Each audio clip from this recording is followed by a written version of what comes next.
¿Cómo fue posible que la escena musical alemana se convirtiera de la noche a la mañana en colaboradora de los nazis? Furtwängler interpretó conciertos de primera clase que todavía hoy causan admiración. Wir sind das auserkorene Musikvolk der Welt. Propaganda.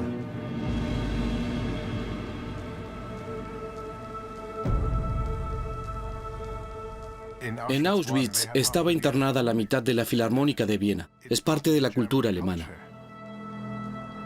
Prisioneros judíos interpretaban a Mozart, Schumann y Beethoven para sus guardias alemanes. Los nazis lograron destruir muchas cosas, pero ¿la música? No, la música no se puede destruir. Lo intentaron, pero es imposible.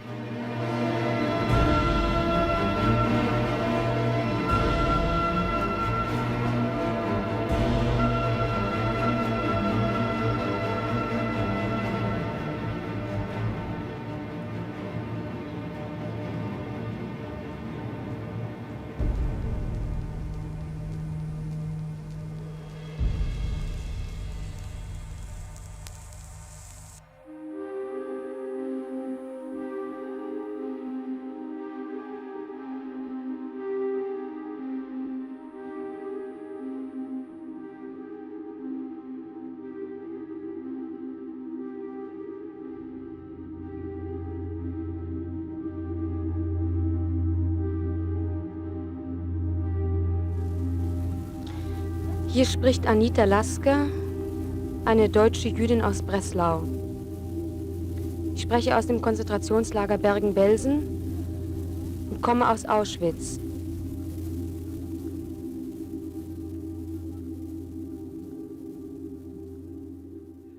De repente escuchamos un anuncio en inglés. Ya no puedo recordar cómo fue, ¿saben? Solo que debíamos quedarnos donde estábamos. Los ingleses habían llegado y no tenían idea de lo que iban a encontrar. Pensaban que iban a liberar un campo de prisioneros, pero aquello era una fosa de cadáveres. Noch können wir es nicht begreifen, noch glauben wir zu träumen. Wir sehen die Engländer durch das Lager fahren, Menschen, die uns nichts Böses wollen, Menschen, die uns helfen wollen. Wir können es nicht begreifen. Man hat Wasser gebracht, Wasser. 3 Wochen waren wir ohne Wasser. Die Menschen sind verdurstet. Heute früh ist noch eine Kameradin von mir gestorben. Vive, tú y todos nos han liberado. Para algunos era demasiado tarde, era indescriptible. De repente, sí, vivíamos, pero supongo que conocen la descripción que Dimbleby hizo de Belsen. Belsen era algo inconcebible. Here, over an acre of ground, lay dead and dying people. You could not see which was which, except perhaps by a convulsive movement or the last quiver of a sigh from a living skeleton too weak to move. This day at Belsen was the most horrible of my life.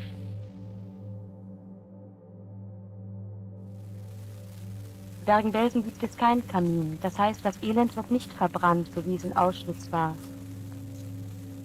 Hier haben die Leute gehungert. Hier war Typhus, hier war Schmutz, Läuse, keine Hygiene, keine Ambulanz, keine Medikamente. Hay una imagen de mi hermana hablando con un soldado inglés y otra de 3 muchachas caminando hacia el barracón, y una de ellas soy yo. Ich befinde mich mit meiner Schwester seit 3 Jahren in Haft. Ich bin politischer Häftling. Ich habe französischen Kriegsgefangenen über die Grenze verholfen. Recuerdo que estaba sentada por ahí y alguien me dijo que había un ship de la BBC, que estaban entrevistando a la gente. Vete para allá. Así fue mi primera experiencia con un micrófono. Lo recuerdo. Ich möchte zuerst ein paar Worte über Auschwitz sagen. Die Auschwitzer Häftlinge, die wenigen, die geblieben sind, fürchten alle, dass die Welt nicht glauben wird, was dort geschehen ist. Dort hat man lebendige, gesunde Menschen lebend ins Feuer geworfen. Die Schreie hörten wir bis in unsere Baracke. Dazu wurde immer Musik gemacht. Ich selbst befand mich in der Musikkapelle. Für den furchtbarsten Dingen wurde Musik gemacht.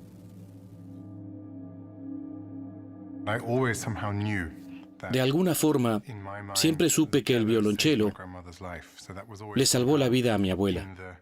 Eso siempre quedará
de Berlín. Su regreso a los escenarios fue un gran éxito.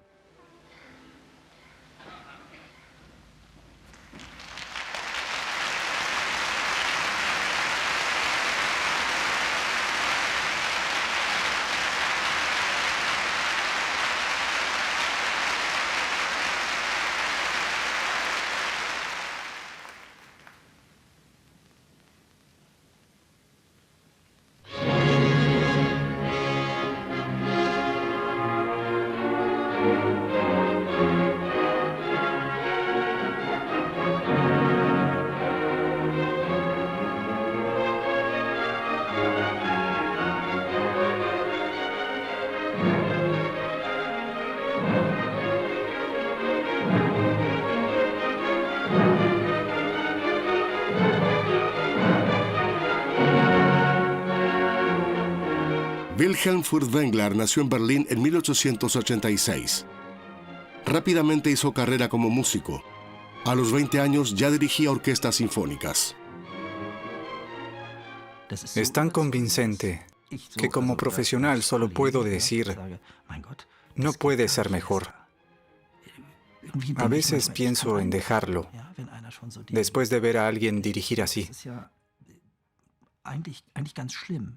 Es terrible escuchar a Furtwängler. Es un deleite tan grande que uno se siente pequeño e impotente.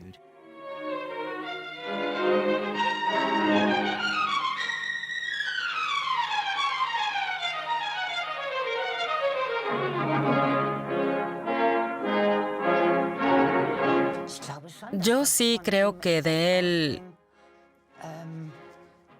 emanaba algo especial, algo que iba más allá de la música, algo particularmente humano. Y de repente, esa sensación de estar extasiado cuando lo veías allí parado. Eran dos mundos.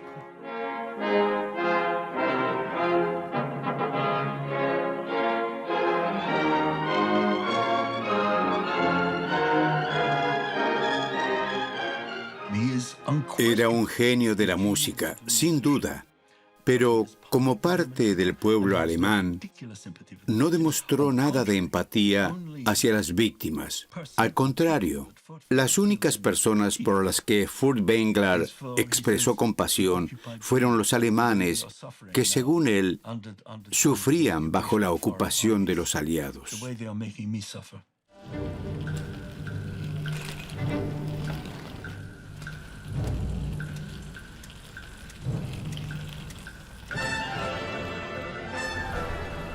A comienzos de los años 30, Alemania es vista como el país de la música, con una gran diversidad de géneros. Música ligera, jazz, clásica y música contemporánea. Pero esa diversidad se acaba tras la llegada al poder de los nazis en enero de 1933. El nuevo canciller del Reich, Adolf Hitler, neutralizó al Parlamento en pocas semanas y se nombró a sí mismo Führer. También marcó la pauta en la música. Sicher ist, dass die Musik als größte Gestalterin von Gefühlen und Empfindungen anzusprechen ist, die das Gemüt bewegen und dass sie am wenigsten geeignet erscheint, den Verstand zu befriedigen. Especialmente el periodo inmediatamente posterior a la toma del poder en 1933 estuvo marcado por purgas salvajes. Esa violencia masiva que tenía lugar en las calles y a veces también en las salas de conciertos provocó que justo al principio del nazismo una gran parte de los músicos abandonara Alemania huyendo de la persecución.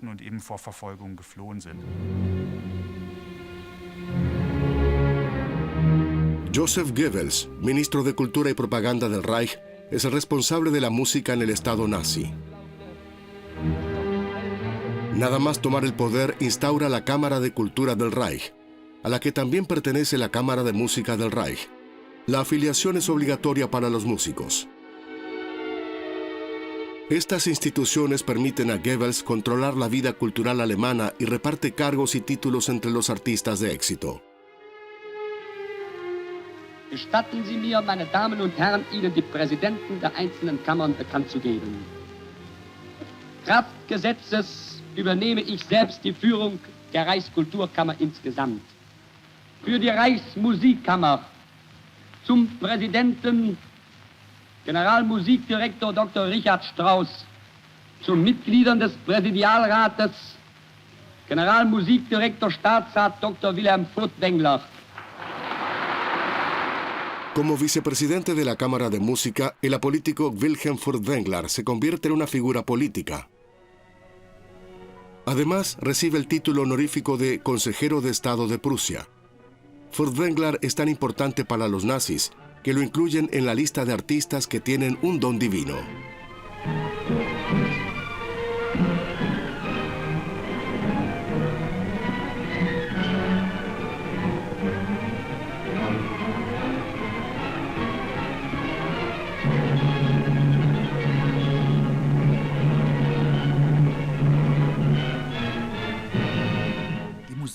La música era considerada como el arte alemán por excelencia, el arte que emana directamente del alma racial. Y como la música es tan importante, hay que promoverla aún más. Nunca antes el Estado había gastado tanto dinero en música, porque se entendía que la música definía la raza. No solo la cultura, sino la raza.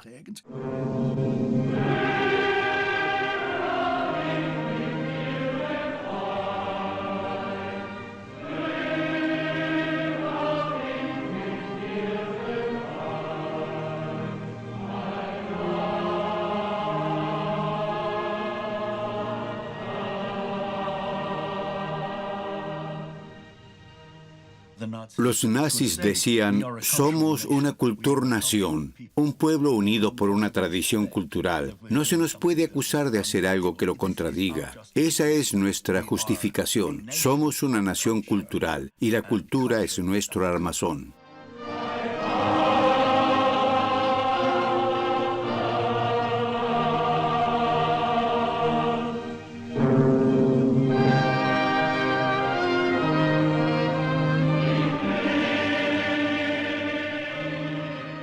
Aspiraban al renombre y la grandeza mundiales.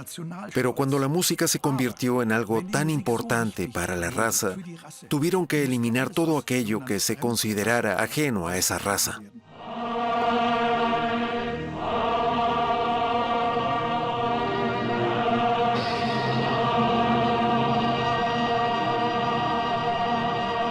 Wir haben ein deutsches Theater, einen deutschen Film, eine deutsche Presse, ein deutsches Schrifttum, eine deutsche bildende Kunst, eine deutsche Musik und einen deutschen Rundfunk.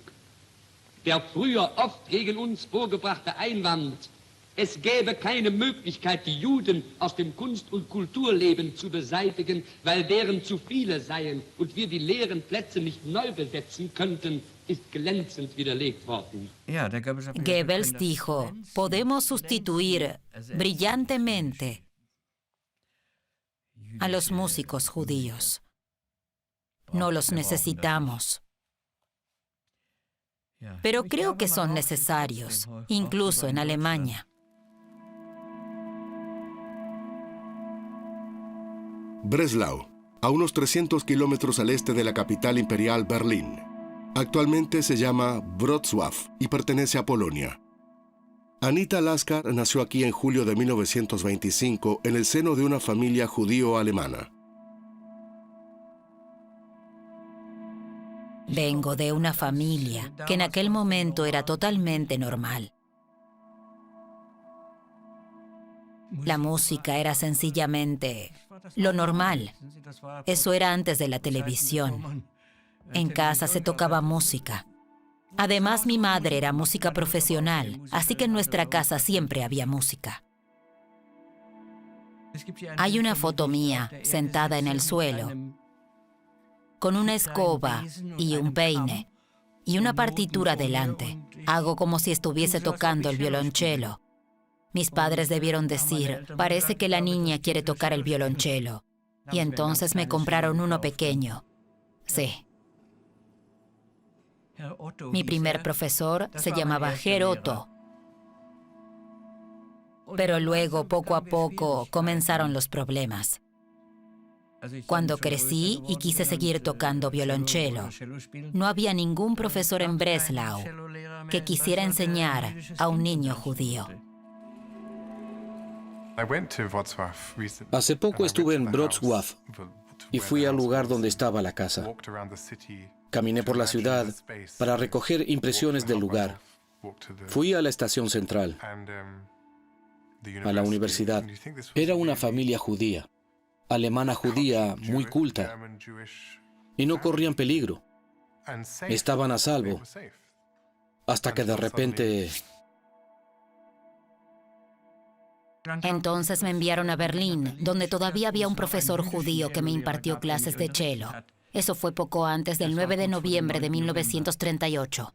Así que estaba en Berlín en ese momento, tomando clases con Leo Rostal, lo cual, gracias a Dios, duró 6 meses. Era un buen material y al menos tenía algo en lo que basarme. Y entonces llegó la noche de los cristales rotos en noviembre. Mi madre me llamó y me dijo que volviera a casa inmediatamente. En ese momento todo cambió. Nos dimos cuenta de que no podíamos quedarnos aquí, pero por desgracia ya era demasiado tarde.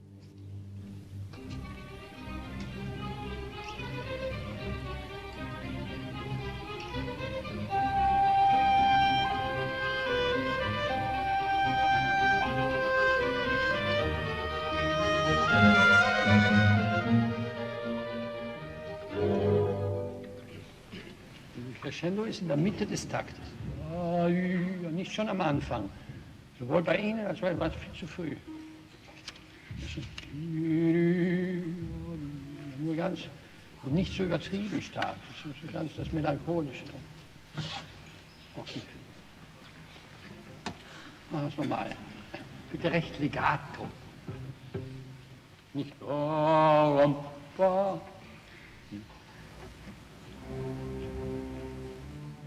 La fascinación por Furtwängler comienza con eso, con la forma de dirigir, la forma en que se comunicaba con los músicos, cómo se comunicaba con el público. En aquella época no había nada parecido. Desde entonces, todos los grandes directores contemporáneos han copiado algo de Furtwängler para lograr lo que querían ser como músicos.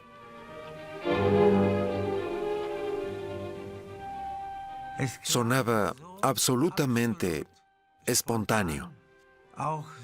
También esa libertad con el ritmo era de una sencillez asombrosa.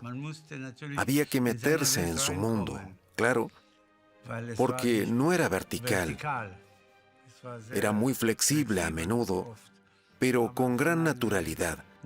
Tenías la sensación de que iba componiendo mientras dirigía. No había nadie que fuera una figura tan importante para la música alemana, entre comillas, como Furtwängler. Estaba a cargo de las orquestas más importantes de Alemania, incluida la Filarmónica de Berlín y la Orquesta Estatal. Y allí se interpretaba su repertorio básico, lo cual también marcó el estilo.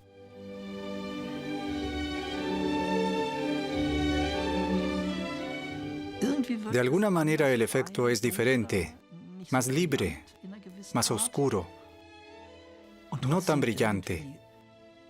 Y sin embargo, de alguna manera de una gran fuerza sin llegar a ser violento, de un gran poder de convicción.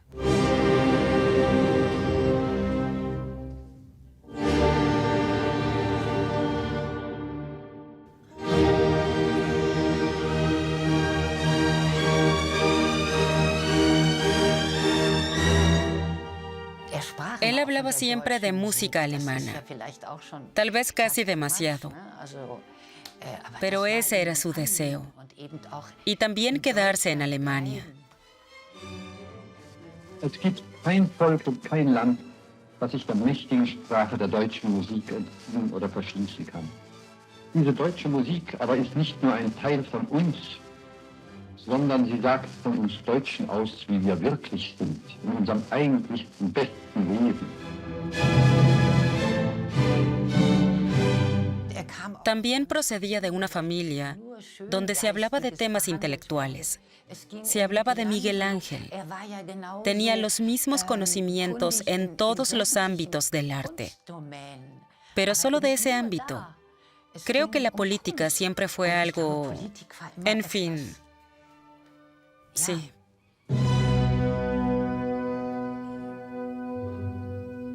Furtwängler pensaba que la política y el arte son dos ámbitos completamente separados. Y por lo tanto, la música, que, por así decirlo, encarna valores eternos, no está al nivel de la política cotidiana. Y debe, por lo tanto, estar libre de la influencia política. El ministro de propaganda Goebbels ansía poder y control, también en las artes. Por eso la Filarmónica de Berlín era tan importante para él. En 1933, esta orquesta de financiación privada atravesaba dificultades económicas. Goebbels nacionaliza la Filarmónica y la convierte en la orquesta del Reich. Se salvan los empleos de los músicos. Pero, ¿qué pasa con los 4 músicos judíos, entre ellos el primer violín, Shimon Goldberg? Se sabe que en estos 4 casos se los presionó cada vez más o no se les renovó el contrato, de modo que a más tardar en 1935 todos fueron expulsados de la orquesta. Wilhelm Furtwängler intercede en favor de los músicos, pero la presión del régimen es demasiado grande. Shimon Goldberg y los demás músicos judíos de la Filarmónica de Berlín tienen que abandonar Alemania. Huyen de la dictadura nazi. Alles ein bisschen breiter, ja? Alles aufs Breite hinspielen. Machen wir mal den Anfang. 2, 3.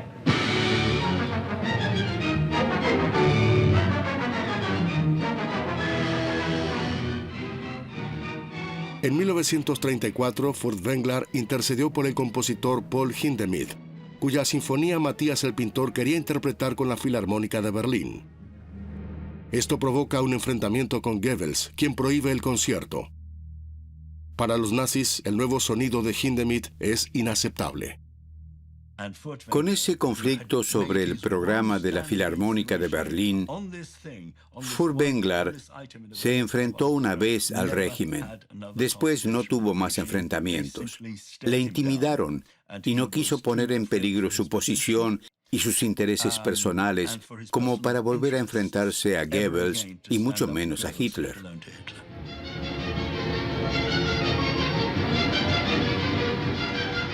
Debido a la presión de los nazis, Furtwängler decide dimitir como director de la Filarmónica de Berlín.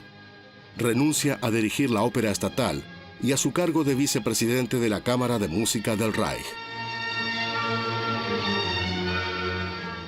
Goebbels lo manipula de una manera fáustica. La relación entre Goebbels y Furtwängler es realmente un pacto fáustico. Lo cierto es que se quedó y colaboró a su manera, musicalmente.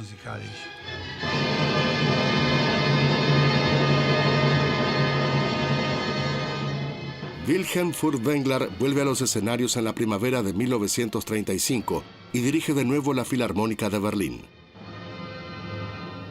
Furtwängler es rehabilitado y celebrado por el público y los gerifaltes nazis.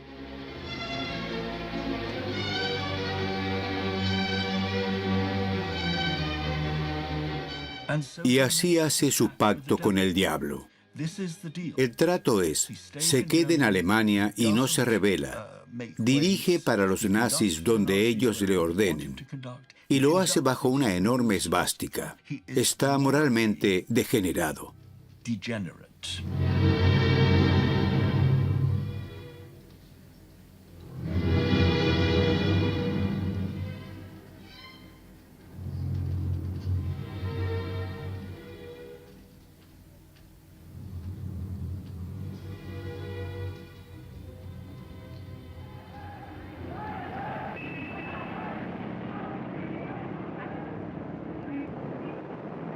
Cuando los nazis llegaron al poder en 1933, el Reich tenía unos 65 millones de habitantes, de los cuales apenas medio millón eran alemanes judíos.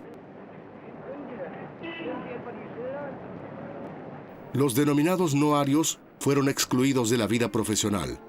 Casi todos los músicos alemanes judíos pierden su empleo.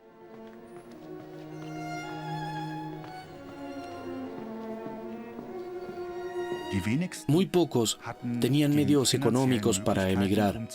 Era una empresa muy cara. Y para muchos de los que se quedaron en Alemania, también importaba la identificación con Alemania, el país en el que vivían y trabajaban desde hacía décadas y con el que se identificaban. Los músicos judíos desempleados fundaron en 1933 la Asociación Cultural de Alemanes Judíos, una organización de ayuda mutua que permite a los músicos judíos seguir actuando con sus propias orquestas. Junto con Berlín, Múnich es un centro de esa vida cultural. Lo interesante de esas asociaciones culturales es que durante mucho tiempo siguió existiendo algo parecido a una vida cultural judía en la Alemania nazi, por supuesto estrictamente separada del público en general y estrechamente controlada por los nazis. Pero de esta forma, allí podían interpretarse obras que permitían a los judíos seguir vinculados a la tradición musical alemana y ahondar en su identidad judía.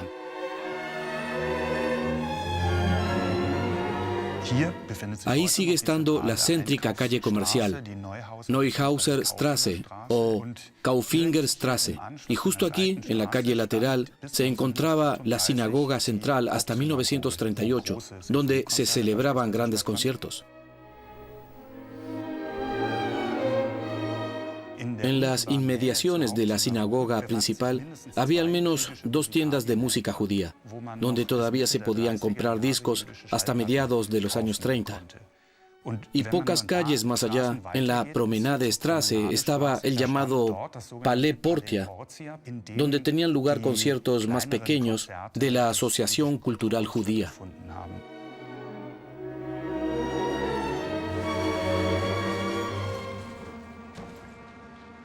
Las deportaciones, en sentido amplio, no empezaron en realidad hasta 1942.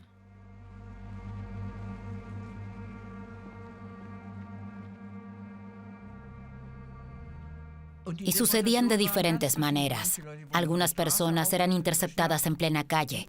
En nuestro caso, mis padres recibieron una notificación que decía que se presentaran en un lugar determinado en 24 horas. Solo mis padres, ni Renate ni yo. Pero nosotras queríamos ir con nuestros padres. Ahora sospecho lo que hizo mi padre. Dijo que iría a la Gestapo a preguntarle si podíamos acompañarlos. Nuestra casa no estaba lejos de la Gestapo.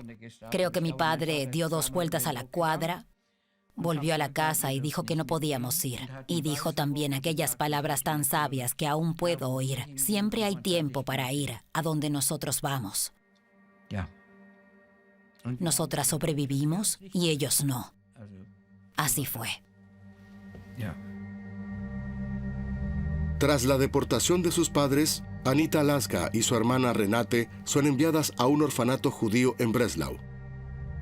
Tienen que hacer trabajos forzados en una fábrica de papel. Allí ayudan a escapar con documentos falsos a prisioneros de guerra franceses. Pero las descubren y las llevan a juicio. A los criminales se los juzgaba. A los judíos se los mataba. Nosotras tuvimos la suerte de pasar casi un año en prisión, en lugar de ser deportadas a Auschwitz. Zuerst wurden wir ins Gefängnis eingesperrt. Meine Schwester wurde zu 3,5 Jahren Zuchthaus, ich zu 1,5 Jahren Gefängnis verurteilt. Nach 1,5 Jahren brachte man uns beide in das furchtbarste Konzentrationslager, Auschwitz. Las cárceles estaban desbordadas en aquellos tiempos y ¿para qué se quiere a todos estos judíos que solo ocupan espacio? Así que me enviaron a Auschwitz. Nunca cumplí mi condena. Pensé que cuando volviera a Alemania tendría que disculparme por no haberla cumplido.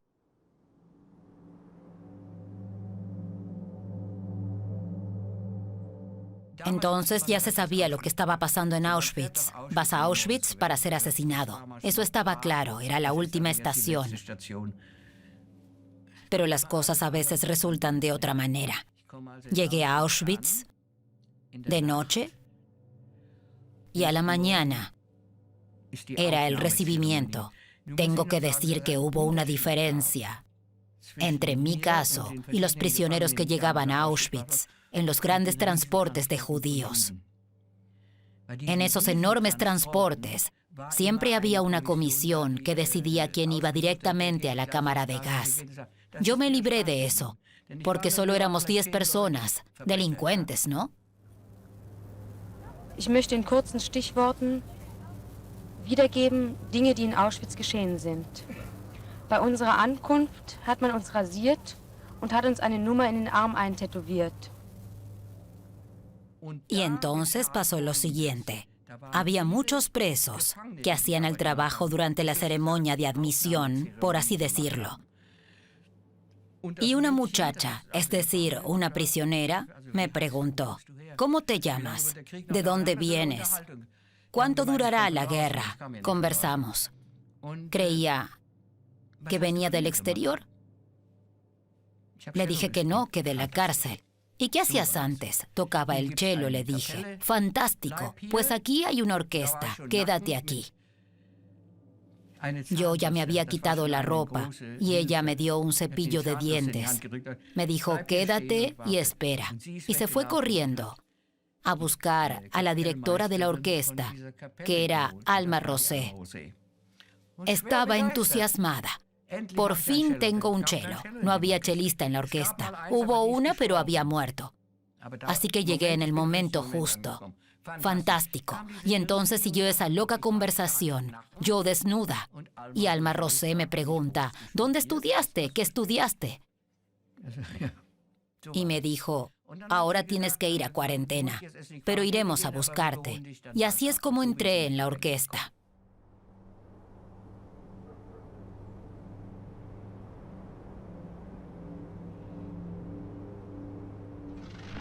Start, frei! Im Morgengrauen überfliegt der Verband das Ägäische Meer.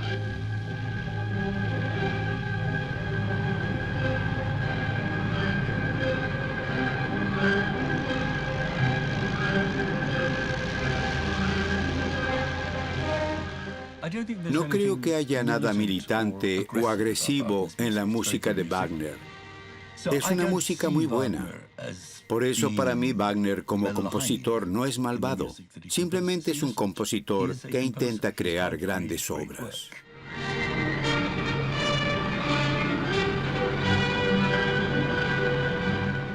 Lo fascinante de todo esto es que esa música atrapa. Y eso es lo que incomoda.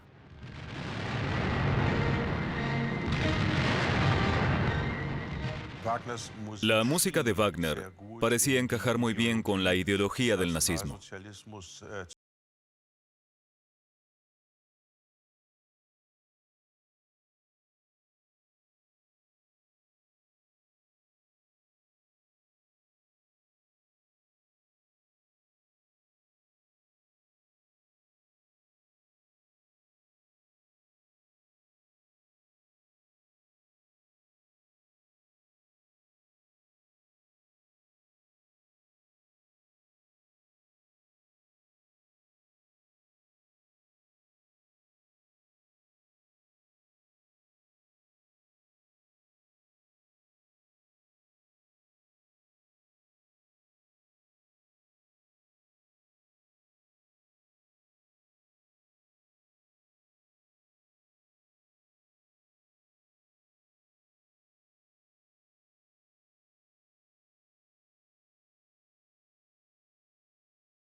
Richard Wagner era un ardiente antisemita. En ciertos ambientes de Alemania era algo muy bienvenido. Y en ese contexto surgió el texto sobre el judaísmo en la música. Es básicamente un intento de justificar, en términos de historia lingüística, por qué los judíos, en tanto que judíos, son incapaces de producir un arte auténtico, porque, por así decirlo, no poseen una nación propia, porque solo imitan, copian la cultura, la lengua de cada nación, y no son capaces de producir nada original. Eso es, por supuesto, un disparate, pero es la base de la justificación cultural teórica del antisemitismo. Y en mi opinión, ese es el verdadero escándalo de Wagner. Yo no tengo ninguna relación especial con Wagner. Nunca iría a Bayreuth. Pero he tocado cientos de veces el idilio de Sigfrido y sé que esa música es fantástica y que aquel hombre fue un genio, pero también un absoluto asco. Muy bien, era antisemita, pero tampoco tenía que expresar todo ese veneno por escrito.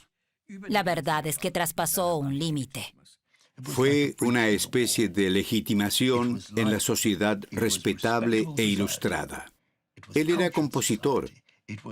Estaba en el nivel más alto de la germanidad.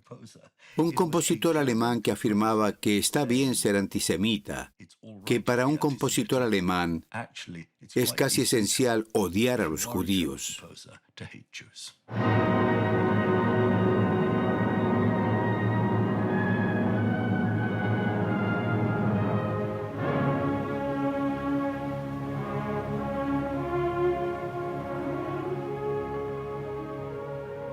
En mayo de 1938 se celebran en Düsseldorf las Jornadas Musicales del Reich. Es una especie de escaparate de la llamada música alemana bajo el nazismo. Pero también se aborda la música que los ideólogos del partido desprecian, música degenerada. Este es el título de una exposición organizada por el director artístico del Teatro Nacional de Weimar, Hans Severus Ziegler. Siguiendo el ejemplo de la exposición pictórica Arte Degenerado, presenta ejemplos del ámbito de la música, que son, a su juicio, escalofriantes. Era una tarea muy difícil determinar qué se consideraba arte degenerado. Arte degenerado, es decir, artistas no figurativos o en los que se distorsiona el rostro humano. Für die Reinheit und Sauberkeit des deutschen Kunstempfindens hat der wurzellose Jude kein Organ. Was Kunst nennt, muss seine entarteten Nerven kitzeln. Pero, ¿qué consideraban música degenerada? En primer lugar, decían que la música atonal, pues la tríada, según Ziegler, era germánica, es natural, y la música atonal es judía. Ich bekenne mich mit einer Reihe führender musikalischer Fachmänner und Kulturpolitiker zu der Anschauung, dass die Atonalität als Ergebnis der Zerstörung der Tonalität Entartung und Kunstbolschewismus bedeutet. Da die Atonalität zudem ihre Grundlage in der Harmonielehre des Juden Arnold Schönberg hat, so erkläre ich sie für das Produkt jüdischen Geistes. Wer von ihm isst, stirbt daran. Es una exposición insultante llena de contradicciones, donde no solo se difama la música de judíos, sino también a compositores no judíos, como el católico austríaco Ernest Krenek y su ópera de jazz Johnny Spilthoff. El protagonista, un hombre negro, un músico de jazz, conquista a una mujer blanca. Eso se consideraba una aberración racial. El musicólogo Albrecht Dümmling investigó la exposición nazi Música Degenerada y la documentó y comentó en libros.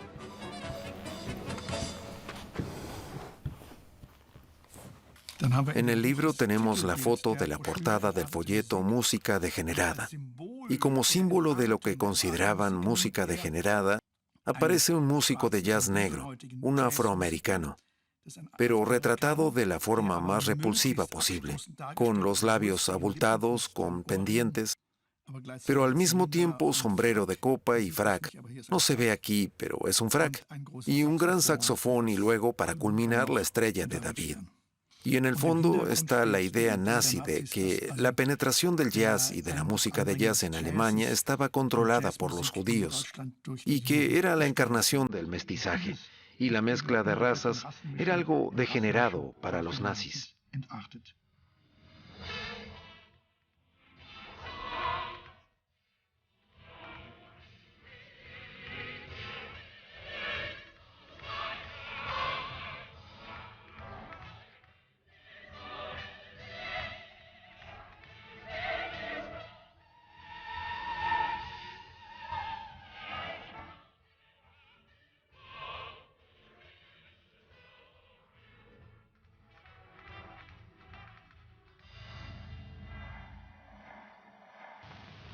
Der Großdeutsche Rundfunk überträgt am Vorabend des Geburtstages des Führers eine Feierstunde der Nationalsozialistischen Deutschen Arbeiterpartei. Das Berliner Philharmonische Orchester unter der Leitung von Wilhelm Furtwängler spielt die 9. Sinfonie D-Moll mit Schlusschor An die Freude von Ludwig van Beethoven. Los conciertos de cumpleaños para Hitler eran parte de una especie de celebración anual nacional socialista, cuyo eje central era el día 20 de abril, cumpleaños del Führer. Se volvió costumbre que en la velada del día anterior hubiese lo que se conocía como concierto de cumpleaños.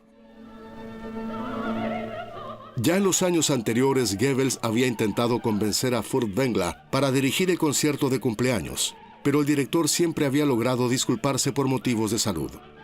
En 1942, Goebbels termina saliéndose con la suya y obliga a Furtwängler a actuar en la Filarmónica de Berlín.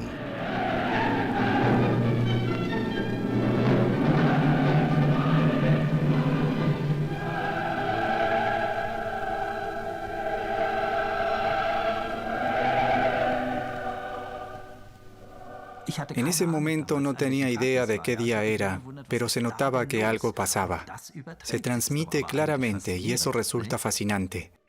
Solo hay que escuchar con atención. Se trata de un concierto que hoy en día nos provoca una gran impresión, pero que en su momento se llevó a cabo con un gran malestar. Pese a que el resultado musical es algo grandioso, hay gente que lo califica como el concierto del milenio.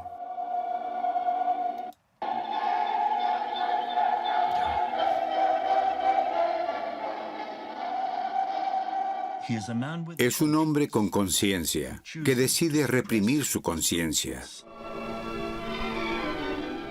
Ese acto de propaganda con un director completamente sometido resulta del gusto de Joseph Goebbels.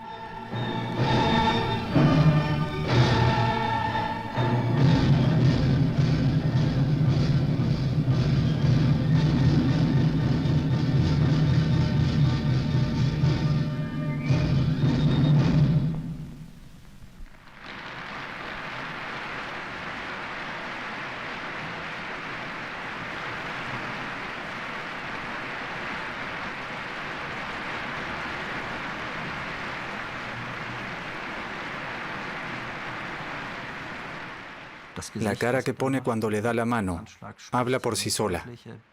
Dicen que después se lavó las manos o algo así. Una historia muy extraña.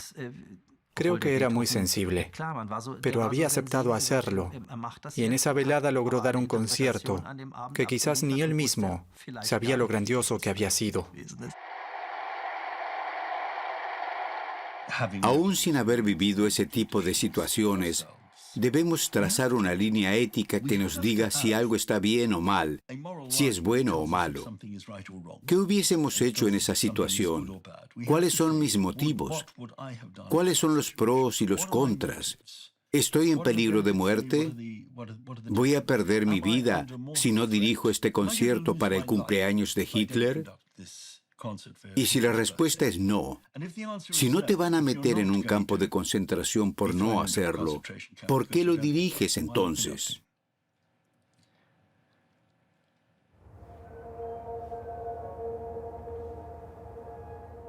Éramos unas 40 instrumentistas, algunos violines, mandolinas, una guitarra, flautas dulces y un cello.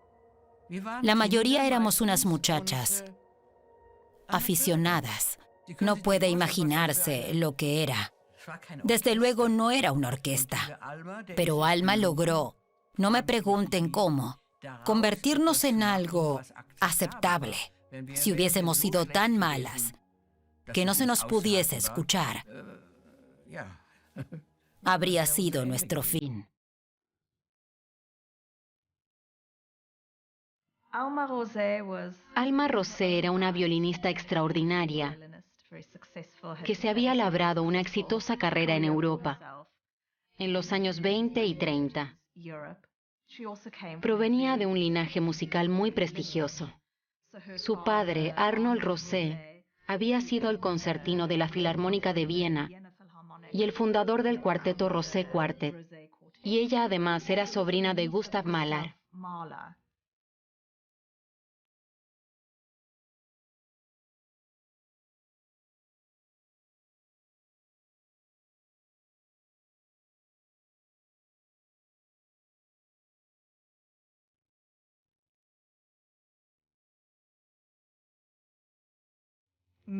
Asegurarse de que la orquesta era buena y mantener su calidad a un nivel alto fue la mejor forma de garantizar la supervivencia de sus miembros.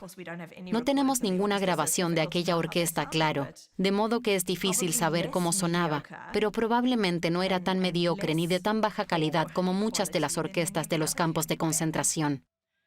Incluso en el campo, los alemanes se dirigían a ella como señora Alma, algo increíble. Nosotras éramos una inmundicia, pero ella era la señora Alma. Irradiaba una dignidad que no se podía ignorar.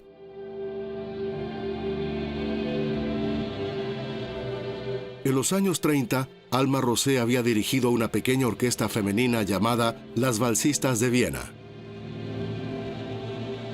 Tras su internamiento en Auschwitz-Birkenau en 1943, esa experiencia le ayudó a dirigir la orquesta del campo, haciendo arreglos y orquestando diversas piezas musicales. Conseguir intérpretes e instrumentos en el campo de exterminio era una cuestión de azar.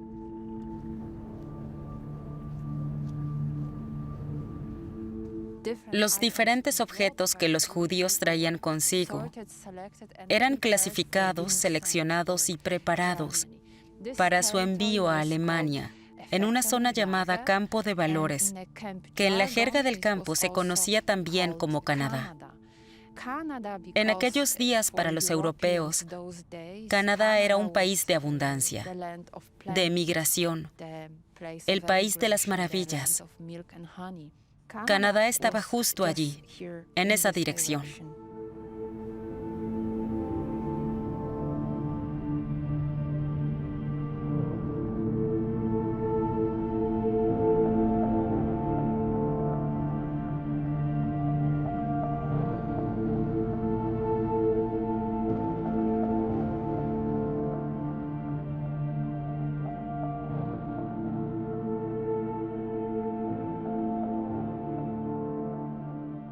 Imagínense la siguiente situación. Comienzan las deportaciones. Así que te echan de tu casa, te dan 24 horas o 2, o te expulsan inmediatamente. ¿Qué harían ustedes? La gente todavía creía que nos estaban enviando al este para reubicarnos. Así que, ¿qué hacer? ¿Tomabas tus mejores zapatos, 3 conjuntos para vestirte, tus pertenencias más valiosas y aquello que más te importaba? Un instrumento. Si tocabas el violín, pues el violín. Si tocabas el cello, pues el cello. Y debido a esto, Birkenau era uno de los lugares más ricos de Europa.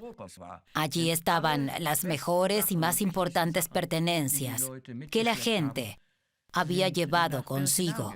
Chelos, violines, había de todo.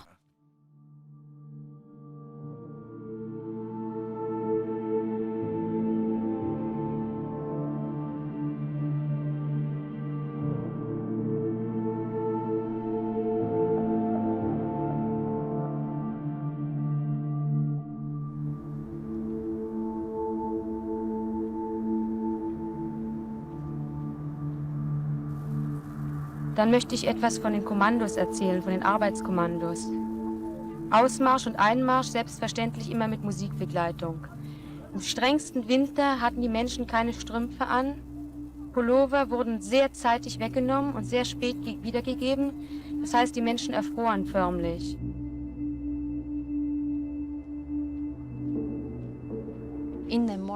Por la mañana, después de la rutina matutina, tenían que traer sillas y sus instrumentos. Venían a esta pequeña plaza, justo al lado de la entrada principal, y comenzaban a tocar marchas, música marcial alemana que todos conocían.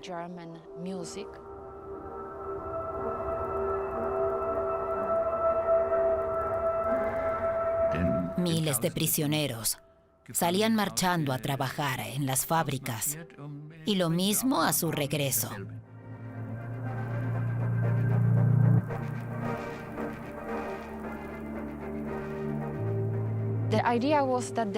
Lo principal era que las cifras cuadrasen.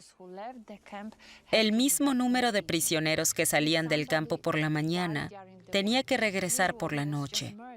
Si alguno moría durante el trabajo, normalmente porque lo asesinaban, o si no podía caminar porque lo habían golpeado, los otros prisioneros tenían que cargar con él para que los números coincidiesen. Una vez listas, volvíamos a nuestro barracón y cenábamos partituras, podría decirse. Aprendíamos el repertorio, porque los domingos había concierto. Nos llevaban a algún sitio del campo, ya no recuerdo bien dónde, y tocábamos. Principalmente para el entretenimiento de los guardias. Pero también los prisioneros podían escucharnos, y las reacciones eran de lo más dispar. Para algunos era un insulto, pero también he leído que había prisioneros que durante unos minutos al menos podían evadirse del infierno.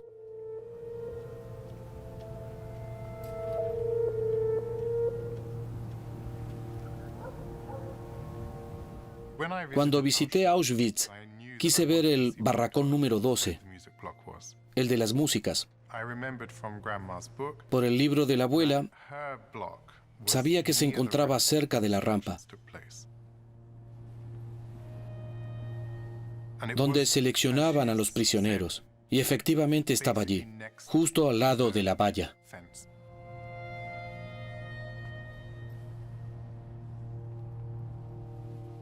Estuve allí un buen rato. Meine Baracke war ungefähr 20 Meter von dem Kamin, von einem der 5 Kamine, die sich dort befanden, entfernt. Ich habe alles mit eigenen Augen mit angesehen. Es stand ein Arzt und ein Kommandant bei Ankunft der Transporte an der Rampe und vor unseren Augen wurde sortiert. Das heißt, man fragt das Alter und den Gesundheitszustand. Die unwissenden Ankömmlinge pflegen irgendwelche Leiden anzugeben und unterschreiben damit ihr Todesurteil. Besonders hat man es auf Kinder und Alte abgesehen. Rechts, links, rechts, links. Rechts ist zum Leben, links ist zum Kamin. In der Nacht brannte das Feuer bis zum Himmel.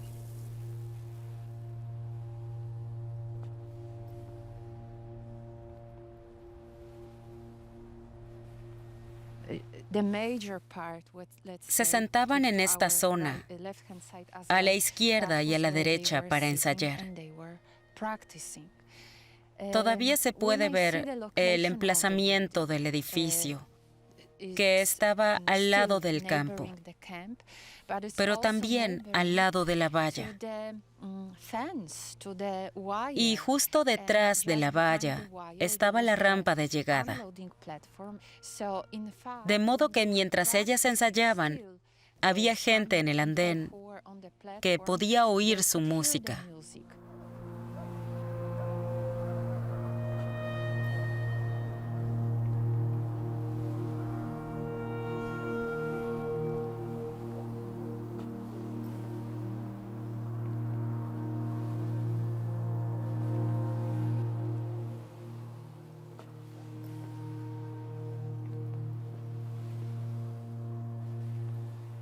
Era de lo más normal que un oficial viniese al barracón porque quería escuchar música. Ein gewisser Dr. Mengele beschäftigte sich mit Forschungen. Das heißt, man brachte Frauen auf den bekannten Block 10 in Auschwitz, um dort mit ihnen zu experimentieren. Man sterilisierte die Frauen. Das heißt, man machte mit ihnen Experimente, die man mit Meerschweinchen zu tun pflegt. Aber Juden waren ihnen gerade gut genug dazu. Menschen gingen in 2-3 Monaten zugrunde an den Experimenten.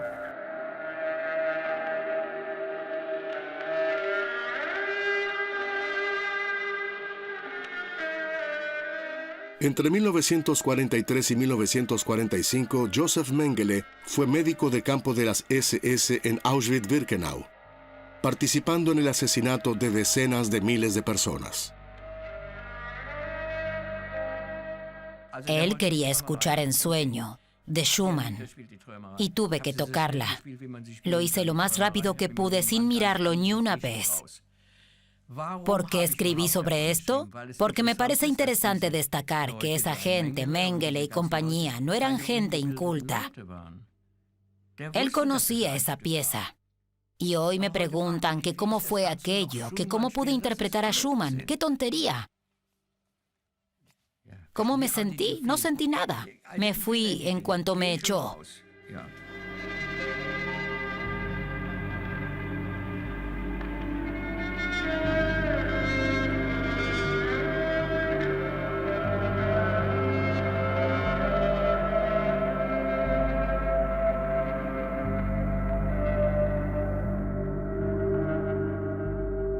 En el fondo, no perdí del todo mi identidad. Cuando decían algo como trae a la chelista, no se referían a cualquier chelista, sino a la chelista. Yo era la única, una gran suerte.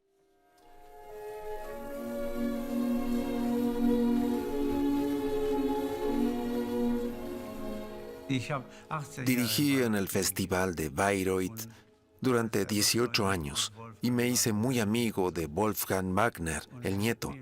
Una vez me enseñó una partitura con los compases en los que al Führer se le humedecían los ojos.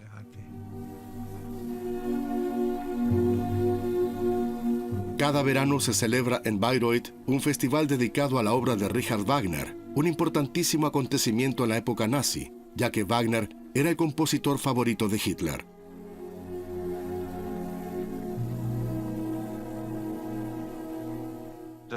Naturalmente, el Tercer Reich continúa estando presente. Creo que no se puede separar el conjunto de su obra de su recepción, efecto e ideología, como en ocasiones se intenta. A veces oigo decir, sabemos todo eso de Hitler y lo horrible que fue, pero esa música divina, sí, la música es divina, pero estoy plenamente convencido de que uno solo puede ser fan de Wagner y tener la conciencia tranquila si está dispuesto a contemplar la otra cara de la moneda y confrontarse con ella. Wir gehörten mit zu denen, die unentwegt an den Führer glaubten, an die nationalsozialistische Idee glaubten und haben, ich kann wirklich sagen, durch dick und dünn zu ihm gestanden. Und niemand hat uns das schöner und edler und großzügiger gedankt wie der Führer selbst. Winifred Wagner, nuera de Richard Wagner, se hizo cargo de la organización del Festival de Bayreuth a partir de 1930.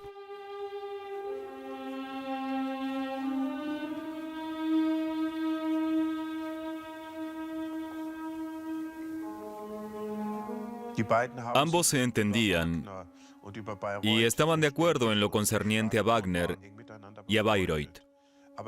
Mantenían una estrecha amistad.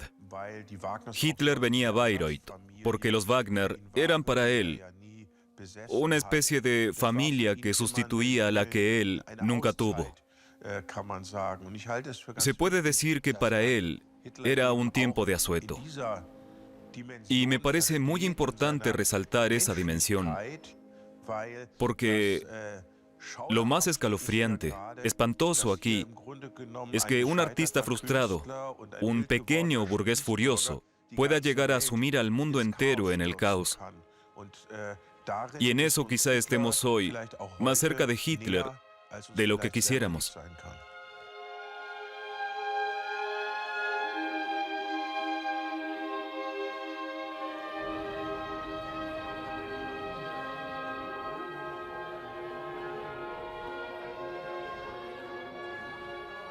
Lo que le movía aquí era el arte. Hablaba mucho y también era un wagneriano muy entendido. Conocía muy bien las obras. En una ocasión, Wolfgang Wagner me contó cómo él y su hermano Wieland se sentaban con él al lado de la chimenea que tengo a mis espaldas y lo escuchaban hablar, a menudo hasta primeras horas de la madrugada.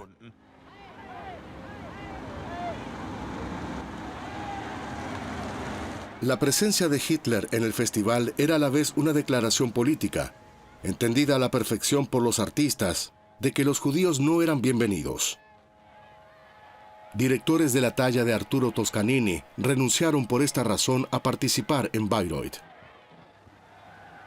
Otros, sin embargo, no se dejaron amedrentar por el culto a Hitler, como Wilhelm Furtwängler, quien hasta 1943 dirigió en el festival en 6 ocasiones.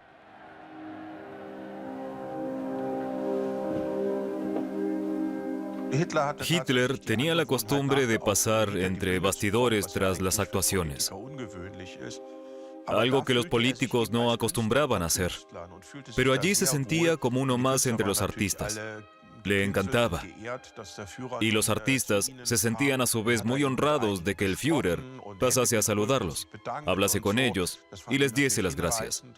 Para ellos era algo fascinante. Y en esas ocasiones conversaba con Furtwängler.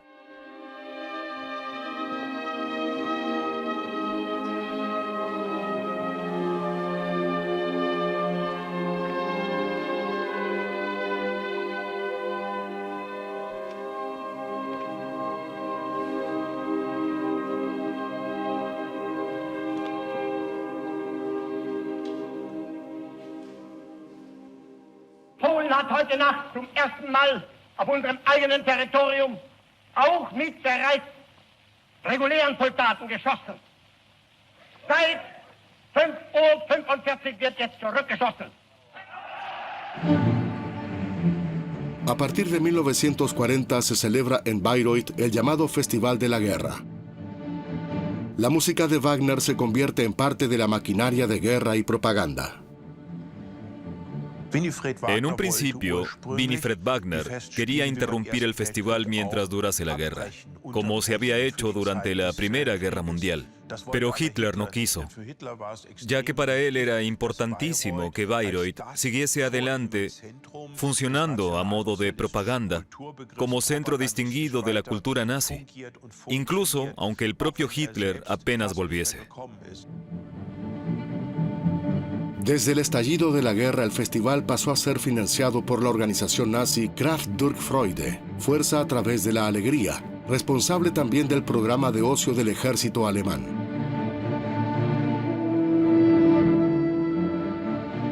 Así, prácticamente todo el público asistente eran militares. También en las fábricas de armamento se escuchaba música clásica para supuestamente fortalecer la moral de sus empleados. Arbeitern eines großen Berliner Industriewerkes steht eine besondere Freude bevor. Die NS-Gemeinschaft Kraft durch Freude veranstaltet ein Werkpausenkonzert. Staatsrat Dr. Wilhelm Furtwängler dirigiert das Berliner Philharmonische Orchester. Wir hören das Meistersinger-Vorspiel von Richard Wagner.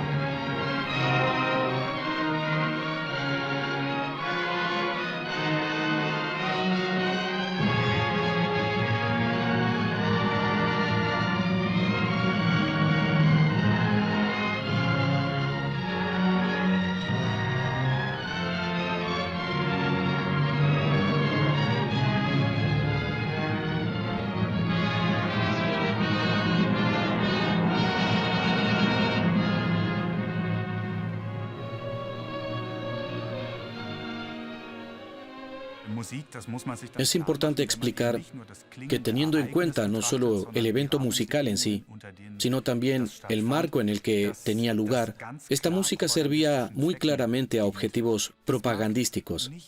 Evidentemente, había también personas entre el público que disfrutaban de la parte puramente artística y que, gracias a la música, podían evadirse un poco de la cruda realidad en tiempos de guerra. Pero el objetivo final de estos eventos era reforzar la voluntad de los trabajadores a través de la música para continuar el esfuerzo bélico.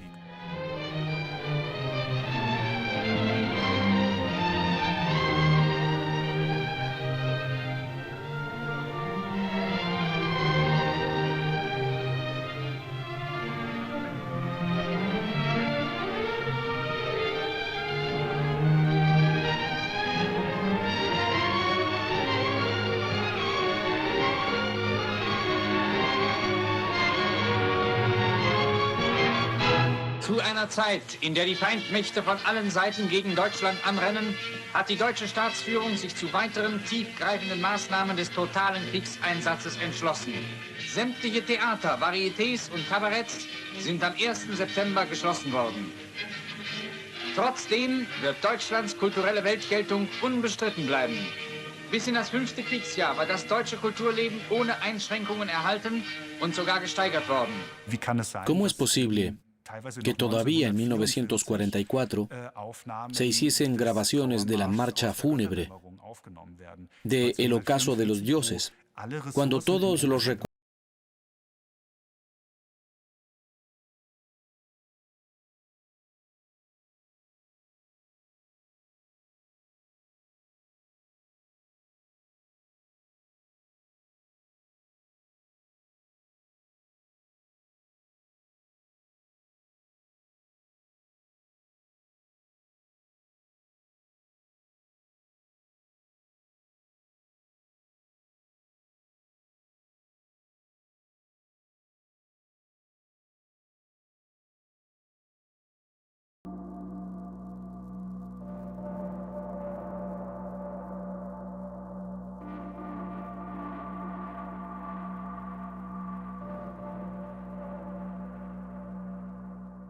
Sabemos que en la mayoría de los principales campos de concentración había orquestas. Dachau tenía su orquesta, igual que Sachsenhausen o Buchenwald. Y por supuesto Auschwitz, donde había 5 orquestas en el complejo principal. Las orquestas eran parte integral de la vida en los campos.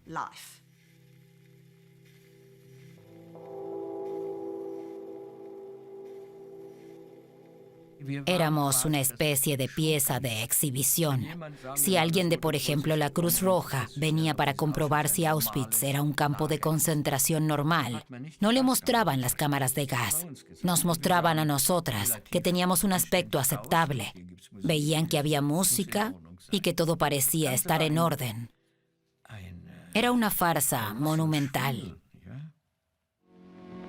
Musikalische Darbietungen werden von allen Kreisen der Einwohnerschaft gerne besucht.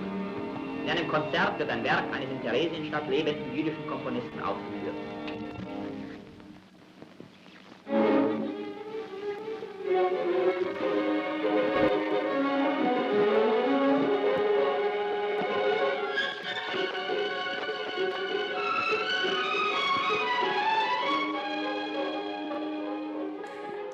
Theresienstadt era lo que llamaban un gueto modelo o un campo modelo. Había sido establecido por los nazis en una pequeña ciudad fortificada a las afueras de Praga para demostrarle al mundo la fantástica vida que llevaban los judíos bajo el internamiento nazi. Los nazis permitían que en el campo se desarrollase una vida musical de lo más completa. Y estas actividades culturales y musicales sirvieron en gran parte de base para una infame película propagandística filmada allí, conocida como El Führer les regala una ciudad a los judíos. Esto se hizo muy tarde, en 1944. Lo que estaba pasando, lo que los nazis hacían con los judíos y los gitanos, los homosexuales y todos los demás, no era un secreto para nadie, y menos para la Cruz Roja. No sé por qué se molestaron en hacer esa película, cuando habían asesinado ya a la mayor parte de los judíos.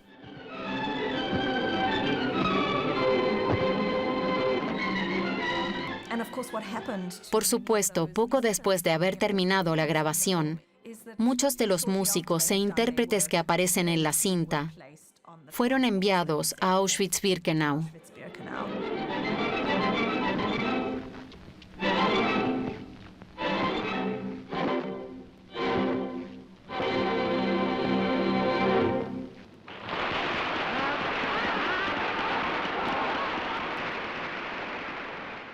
Esto forma parte de la misma mentalidad, de la idea de que el nazismo es un fenómeno cultural. Queremos que incluso aquellos a quienes estamos asesinando toquen para nosotros. Es una mentalidad perversa que prácticamente escapa al entendimiento, pero es una parte esencial de la manera en la que funcionaba el Estado de Hitler, Goebbels y Himmler, donde la música y las artes se utilizaban como parte de la maquinaria de la muerte. Ensayo en Londres para un concierto en memoria de las víctimas del Holocausto. Simon Wallfisch ha seleccionado el programa. El nieto de Anita Laska Wallfisch también es chelista, además de cantante. Uno de los momentos álgidos del concierto será el Requiem por las víctimas de Theresienstadt. Sylvie Vodorova, compositora checa que vive en Praga, escribió el Requiem para el gueto de Terezín en los años 90. Esta compositora contemporánea trae así al presente sus reflexiones sobre la historia.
Sylvie Bodorova usa un tema del Requiem de Verdi como una especie de línea de fuga sobre la que el cantante entona una especie de plegaria judío ortodoxa. Básicamente estoy cantando Shema Israel, el rezo judío más importante, sobre el Requiem de Verdi.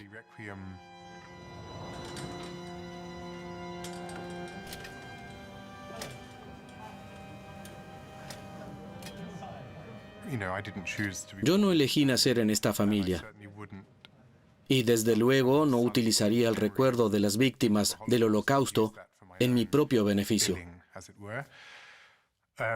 Estoy muy sensibilizado sobre este tema, pero al mismo tiempo parece formar parte de mi ADN que cualquier cosa que hago termina estando relacionada.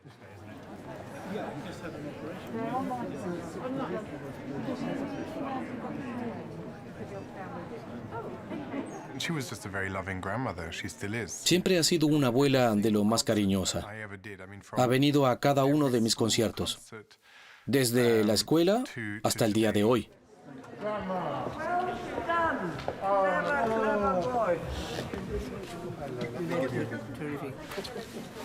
Thank you. Really, absolutely. Did you understand everything? Not everything, no, but it's asking too much to understand everything.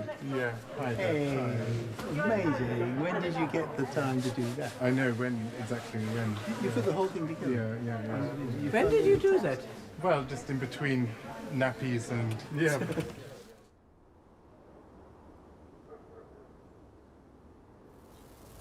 Nach einem Jahr Aufenthalt in Auschwitz, meine Schwester und ich waren sehr krank und sind nur mit Mühe dem Tode entronnen, wurden wir nach Bergen-Belsen geschickt.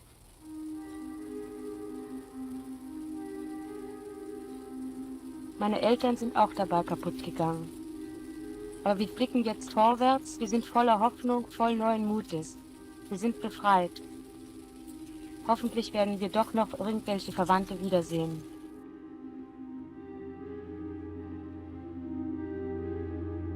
En 1945, Anita y Renate Laska han sido liberadas, aunque su situación es de apátridas. Durante meses tuvieron que permanecer en Alemania, ya que después de la guerra ningún país quería acoger a las víctimas de los nazis. Finalmente, ambas lograron llegar a Inglaterra, donde se reunieron con su hermana mayor, Marianne. En Londres comenzó la segunda vida de Anita Laska. Para ella resultó más fácil hablar con mi generación que con sus propios hijos. En aquel tiempo, con 20 y pocos años, había fundado una nueva familia, comenzando una nueva vida con un nuevo idioma, y conscientemente no quería tematizar aquella otra época de su vida. Sentía que quería recuperar el tiempo perdido, retomar sus clases de cello, fundar una familia y seguir adelante con su vida. El cello que la había salvado la trajo de vuelta a la vida. Fue miembro fundador de la Orquesta de Cámara Inglesa y se casó con el pianista Peter Wallfisch. Durante casi 50 años no regresó a Alemania. En 1996 escribió sus memorias y pasó a ser conocida como la chelista de Auschwitz. Wilhelm Furtwängler permaneció en Alemania hasta poco antes del fin de la guerra. Podría haber salido antes del país, por ejemplo cuando en 1936 le ofrecieron dirigir la Filarmónica de Nueva York.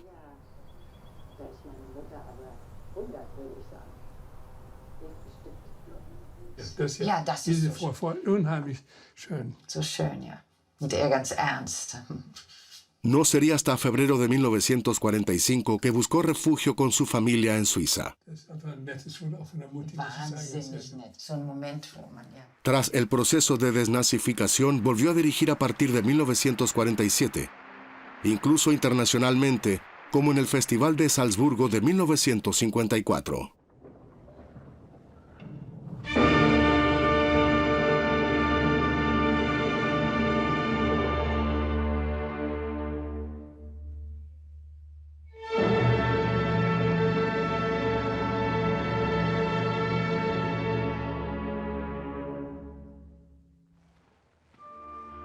Si lo contemplamos desde una perspectiva de posguerra, los artífices de la vida musical alemana habían sido tan cómplices de los crímenes del régimen nazi que nunca miraron atrás. No hubo una limpieza, no se hicieron preguntas. Siguieron adelante como si nada hubiese pasado, porque en lo referente a la música, nada había pasado.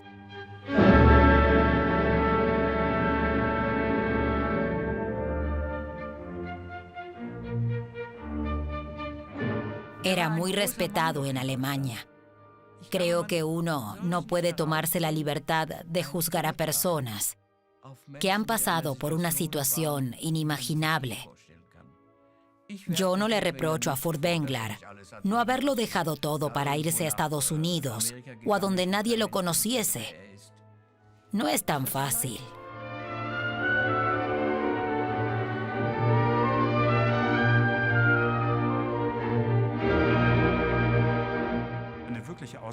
¿Cuántos intérpretes judíos fueron despedidos? ¿En qué medida actuó la influencia política? ¿Y hasta qué punto uno se dejó instrumentalizar? Son cuestiones que en muchos casos todavía hoy no han sido resueltas.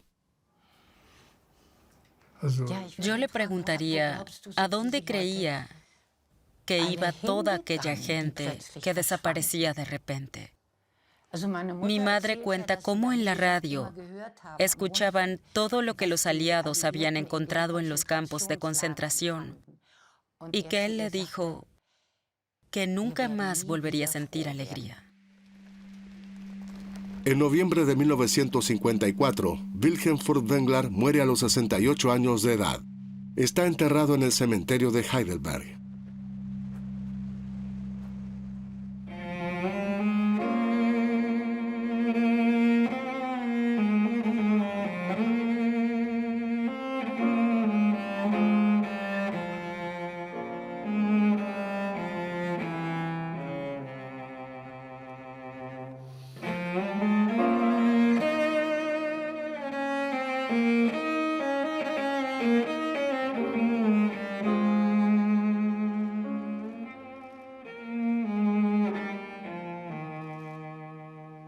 En 2018, Renate Lasker-Harprecht y Anita Lasker-Wallfisch son invitadas al Parlamento alemán. Rafael Wallfisch, hijo de Anita, interpreta una pieza al cello. Durante casi un año tuvimos que superar un sinfín de dificultades antes de poder abandonar Alemania. Juré no volver a poner un pie en suelo alemán.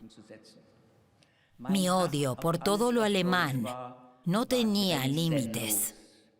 Y como ven, rompí mi juramento hace ya muchos años y no me arrepiento.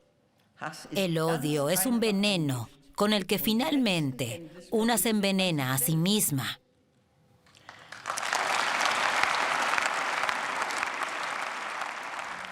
Admiro mucho a la señora Lasker-Wallfisch por hablar sobre aquello con tanta naturalidad. Me gustó mucho su discurso. De hecho, le escribí después lo admirable que me había parecido lo que dijo, su apego a esta cultura, su reconciliación, su gran corazón. Me parece absolutamente sorprendente. Y de nuevo es todo gracias a la música, ya sea cuando tocó en sueño. Todo eso es un símbolo del poder que tiene la música.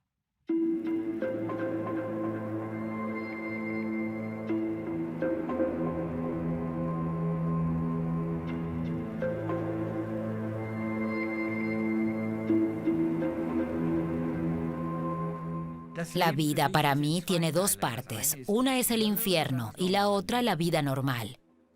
¿Y saben qué? Los nazis lograron destruir muchas cosas.